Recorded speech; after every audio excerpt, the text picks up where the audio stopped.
السلام عليكم ورحمة الله وبركاته. الحمد لله. الحمد لله الذي نحمده ونستعينه ونستغفره ونؤمن به ونتوكل عليه. أما بعد.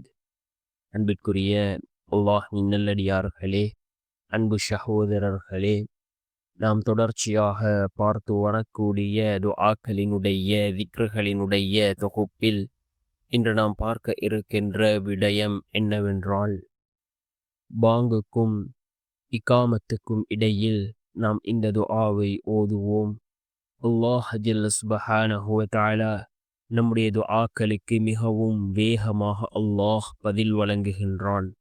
அல்லாஹ்வினுடைய உதவிகள் நம்மை வந்தடையும். அதே போன்று நம்முடைய எல்லா நிலைமைகளையும் சீராக்கி தரக்கூடிய மிகவும் அற்புதமான ஒரு துஆவை தான் நாம் இன்றைய வீடியோவில் பார்க்க இருக்கின்றோம். அன்பார்ந்தவர்களே, அல்லாஹ்வின் நல்லடியார்களே, நம்முடைய துஆக்கள் அல்லாஹ்விடத்திலே கபூலாக வேண்டுமா? அதற்கு சில நேரங்கள் இருக்கின்றது, சில இடங்கள் இருக்கின்றது. அந்த நேரத்தில் அந்த இடங்களில் நாம் கேட்கக்கூடிய துஆக்கள் அல்லாஹ்விடத்திலே கபூலாகும் என்று ரசூலுல்லாஹி ஸல்லல்லாஹு அலைஹி வஸல்லம் அவர்கள் ஹதீஸ்களின் வாயிலாக நமக்கு அறிவிப்பு செய்திருக்கிறார்கள்.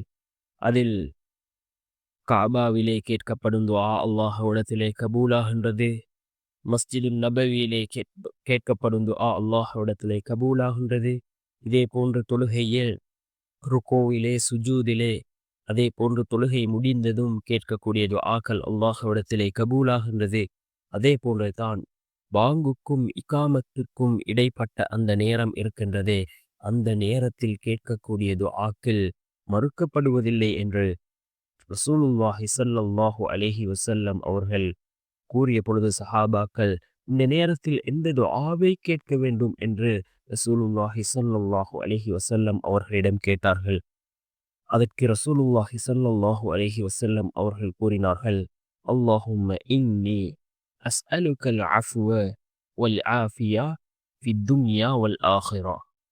அல்லாஹும்ம இன்னி அஸ்அலுக்கல் அஃப்வ வல் ஆஃபியா ஃபித் துன்யா வல் ஆখিরা.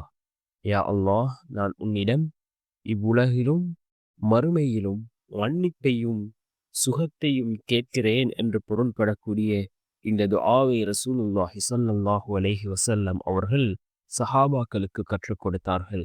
நாமும் இந்த துஆவை அதானுக்கும் இகாமத்திற்கும் மத்தியில் ஓதுவோம். நம்முடைய இன்னும் கேட்க வேண்டிய ஏராளமான துஆக்கள் இருக்கும். இத்தனை துஆக்களையும் ஓதி நாம் அல்லாஹ்விடம் பிரார்த்தனை செய்வோம். நிச்சயமாக அல்லாஹ் ஜல்ல சுப்ஹானஹு வ தஆலா நம்முடைய துஆக்களுக்கான பதிலை அவன் வழங்குவான்.